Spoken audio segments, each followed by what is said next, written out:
어제 우리가 묵상한 말씀 가운데 7년 동안 그 전쟁을 함께하며 생사고락을 함께했던 이스라엘 백성들은 실로에서 눈물의 작별을 합니다. 떠나는 두 개의 반 지파는 자기들을 먼저 배려해 준 것에 대한 감사를 표현하죠. 이러한 장면들 참 아름다운 그러한 형제의 모습인 것 같습니다. 그런데 이 두 개 반 지파가 돌아간 지 얼마 안 돼서 우리가 9개 반 지파가 갑자기 두 개 반 지파를 향해서 전쟁을 선언합니다. 그들 사이에 무슨 일이 있었던 것일까? 우리가 어제 보았듯이 두 지파 반의 사람들이 요단강 동쪽 편 언덕에 큰 제단 하나를 세웠습니다. 눈에 보아도 엄청나게 큰 제단을 쌓은 것입니다. 바로 이것이 문제가 된 것입니다. 이것이 왜 문제가 되느냐?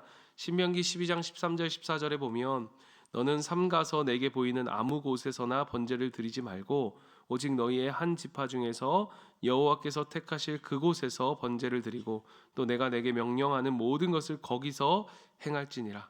그러니까 하나님이 그들에게 정하신 곳 외에는 아무 곳에나 제단을 세우지 말라라고 말씀하십니다. 그 이유는 무엇인가? 바로 우상 숭배를 막기 위한 조치였지요. 그런데 그 요단강 동쪽편에 제단이 쌓여지는 것을 보았고 그들은 저들이 우상 숭배를 하겠다는 신호로 본 것입니다. 이렇게 즉각적으로 그들이 단호하게 결정을 내리게 된 것은 바로 우상 숭배는 이스라엘 백성들에게 치명적인 재앙과 저주를 임하게 하기 때문입니다. 우리가 민수기 25장에서 보듯이 바알보올 사건으로 인해서 2만 4천 명의 사람들이 죽임을 당하게 된 지 10년이 지나지 않았을 때, 더 가깝게라고 한다면 아간의 범죄로 아이성 전투에서 그들이 패하는 그런 아픔들을 겪었지요. 그래서 전쟁을 해서라도 그들 가운데 이 우상 숭배가 없게 해야 했던 것입니다.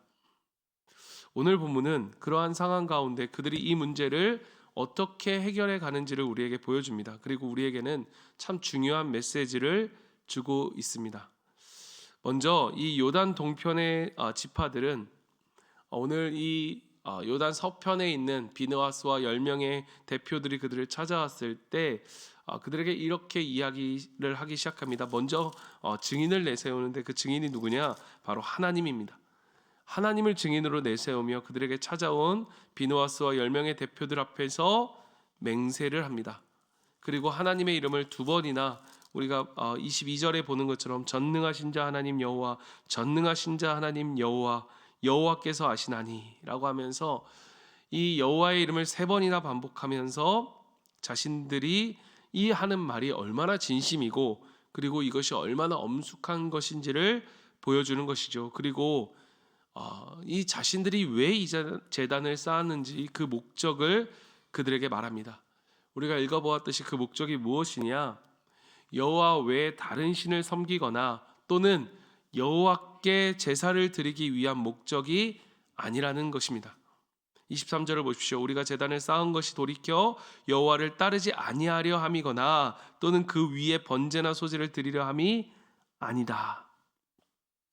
24절에 보면 우리가 목적에 있어서 그렇다면 어떠한 목적이냐? 우리가 목적에 있어서 주의하고라고 한 이 말. 여러분, 주의한다라는 말은 걱정이 되어서 그렇게 했다라고 하는 것입니다. 걱정이 되었다. 그들이 걱정한 것이 뭐냐? 바로 24절과 25절에 나오죠. 무엇입니까? 그들이 염려한 것은 바로 후손들의 신앙에 관한 것이었습니다. 그들은 훗날 요단 서편의 이스라엘 사람들이 약속의 땅 경계 밖에 거주하는 동편 지파들을 언약 공동체의 일원으로 인정하지 않을 것을 두려워한 것입니다. 바로 그것이 지금 그들이 제단을 쌓은 이유였습니다. 요단 서편과 요단 동편 지파들 사이에 증거가 되게 하기 위한 바로 그 제단을 쌓은 것이죠. 그리고 그것이 증거하려는 것은 바로 요단 동편에 있는 지파들도 여호와를 섬기는 백성이라는 것과 그들의 후손도 여호와로부터 유업을 받은 백성이라고 하는 사실입니다. 여러분, 오늘 이 일련의 과정을 통해서 우리는 무엇을 보게 되어지느냐? 여러분, 오늘 우리의 인생에 있어서 우리의 삶에 있어서 굉장히 중요한 한 가지 주제를 우리는 보게 되어집니다. 그게 무엇이냐? 바로 오해라는 것입니다. 오해. 이 오해라는 것이 이렇게도 이루어질 수 있구나라는 것을 우리는 보게 되지요. 원래의 의도와는 정반대로 나타나는 이해되어지는 것, 그게 바로 오해입니다. 그들은 우상을 섬기지 않기 위해서 또 그들도 역시 하나님의 백성임을 그들뿐만 아니라 후손에게까지 그들은 한 하나님을 섬기는 백성임을 분명히 하고 싶어서 그 제단을 세운 것입니다. 그러나 여러분, 이 서편에 있는 사람들은 정반대로 오해를 합니다. 완전히 정반대로 오해를 하죠. 어떻게 오해합니까? 그들이 다른 신을 섬기려 했거나 자신들로부터 독립을 추구하려 했다고 여긴 것입니다. 여러분, 이러한 일들이 그런데 우리 가운데서도 생각보다 많이 이루어지는 것들을 우리는 보게 되어집니다. 의도와는 다르게 오해가 일어나고 그 오해가 더 큰 오해를 불러서 결국 관계가 깨어지고 그 관계뿐만 아니라 그와 연결된 관계들이 점점점 깨어지고 멀어지고 그래서 결국 가정 안에서도 또 교회 안에서도 어려움을 일으키는 것들을 우리는 종종 보게 되죠. 오늘 본문은 우리에게 있어서 우리의 가운데 그러한 것들을 풀어가는 데 있어서 중요한 원리를 우리에게 보여주고 있습니다. 그것이 무엇이냐? 그것이 바로 대화라는 것입니다. 대화. 당사자 간의 대화. 여러분, 우리는 어떤 이야기를 들을 때 다른 사람의 말을 통해 듣습니다.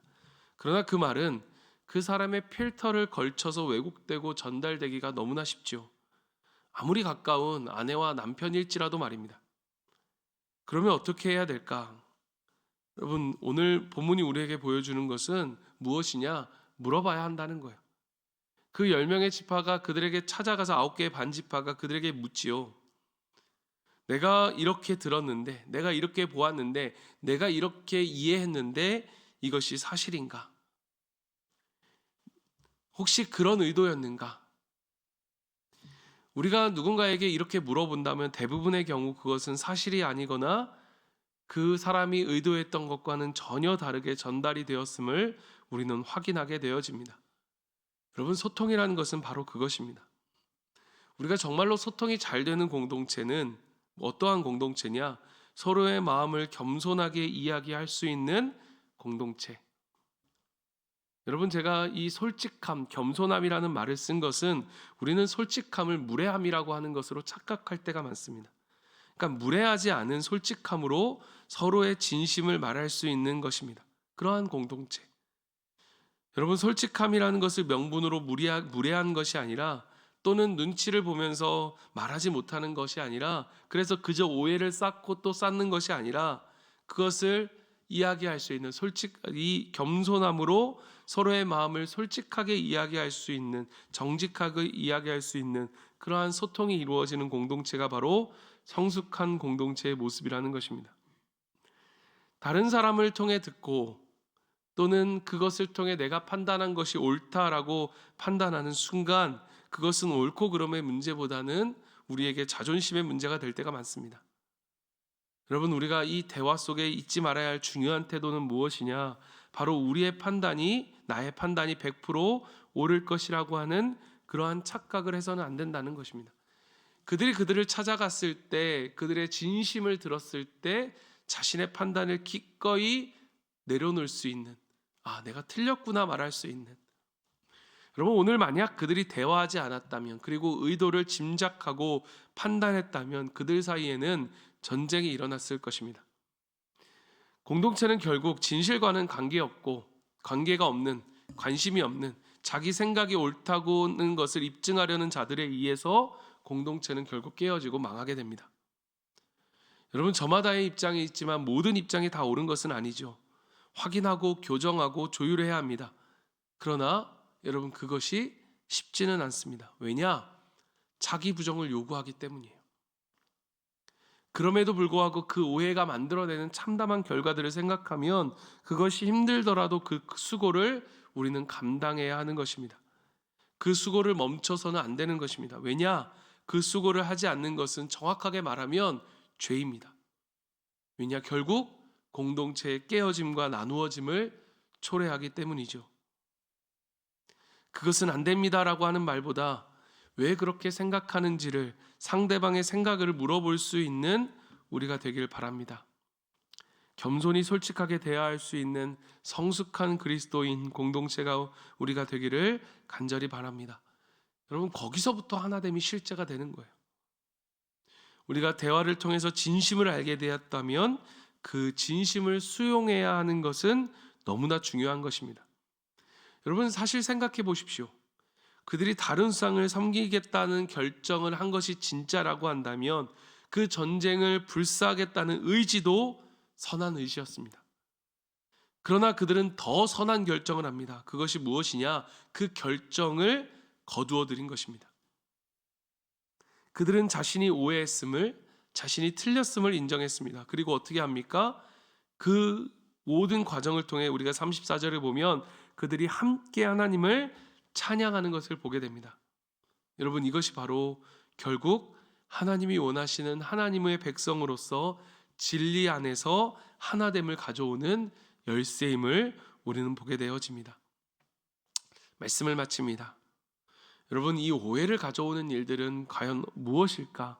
여러분, 오늘 우리가 찬양했던 것처럼 사실 이 오해가 가져오는 그러한 일들은요, 결국 우리의 눈에 보이지 않지만 사단이 하는 일입니다. 그 오해는 말로 시작되어집니다. 그리고 그 오해가 싹트기 시작하면요, 결국 우리가 어떻게 되어지느냐? 예배가 막히고 기도가 막히고 말씀이 막힙니다. 그리고 하나됨이 깨어집니다. 그렇기에 여러분, 우리가 오해를 쌓아두고 여러분, 오해를 키워서는 안 됩니다. 그것이 바로 사탄의 전략이기 때문입니다. 그러면 어떻게 해야 되느냐? 오늘 이 말씀처럼 우리가 서로 함께 대화하고 서로의 진심을 듣고 그 진심을 수용하는 것, 그것이 바로 하나님이 우리에게 하나됨을 힘써 지키라고 말씀하신 그 말씀을 지키는 길이고 실천하는 길입니다. 이러한 하나됨이 우리의 가정과 우리의 목장과 우리의 교회와 그리고 우리의 일터와 우리의 모든 관계 속에서 이루어져서 정말로 하나님이 기뻐하시는 그 하나됨을 이루어가는 우리 모두가 되기를 진심으로 소망합니다. 우리 시간 같이 기도하며 나아가길 원합니다. 여러분, 오늘 말씀을 통해서 우리는 너무나 중요한 것을 배웠습니다. 우리가 하나됨을 지켜가는 것, 우리가 주일날 이야기했던 말씀을 생각해 보면 우리에게 긍휼함을 갖는 것이 우리에게 가장 중요한 기본이라면, 그 하나님의 마음을 갖는 것이 가장 중요한 기본이라면 그것을 실제적으로 실천하고 또 우리가 나아가는 데 있어서 가장 중요한 것이 대화입니다. 대화를 잃어버린 가정, 대화를 잃어버린 교회, 대화를 잃어버린 목장은, 그리고 오해를 쌓아가고 그것을 키워가는 목장은 하나 될 수 없습니다. 오늘 이 시간 우리가 기도하고 또 하나님 앞에 간절히 구하며 나아갈 때, 하나님, 우리 안에 이 진심으로 서로를 겸손히 서로의 마음을 나눌 수 있는 그러한 진정한 소통이 이루어지는 우리 목장과 교회와 가정이 될 수 있도록 도와주시고, 그러한 모든 관계 속에 우리가 하나됨을 힘써 지켜나가는 우리 교회, 정말 하나님이 기뻐하시는 선교제일교회 우리 목장이 되어줄 수 있도록 주님 도와주시옵소서. 우리 시간 기도하길 원하고요. 또 이에 더하여 우리가 기도할 때에 특별히 우리 환우들을 위해 기도합니다. 우리 이만래 집사님 목요일날 수술을 앞두고 있는데 우리 기도하기를 원하고, 또 하나님께서 치유해 주시고 이 수술들이 잘 이루어질 수 있도록 여러분 기도해 주시고, 또 우리 한겸이 어제 다리 그 철심을 박았던 것을 제거하는 또 수술을 했습니다. 금요일까지 또 입원할 예정인데 그때까지 우리 한겸이 안에 있는 두려움과 또 통증이 많이 아프지 않을 수 있도록 잘 치료받고 이제는 건강하게 잘 걸을 수 있도록 여러분 그렇게 기도해 주시고, 그리고 또 오랫동안 우리 예배 함께하지 못한 우리 오정희 권사님과 우리 이병구 집사님을 위해서도 여러분 기도해 주시고, 이 외에 우리 수요일날 나누어 드린 우리 환우들이 분명히 너무나 많습니다. 우리 가운데 있는 환우들의 이름을 한 명 한 명 부르며 우리가 이 시간 기도하고 우리 자녀들과 또 우리 가정을 위해서 함께 기도하고 우리 각자의 기도 제목을 기도하며 주님 앞에 나아갑니다. 기도하겠습니다.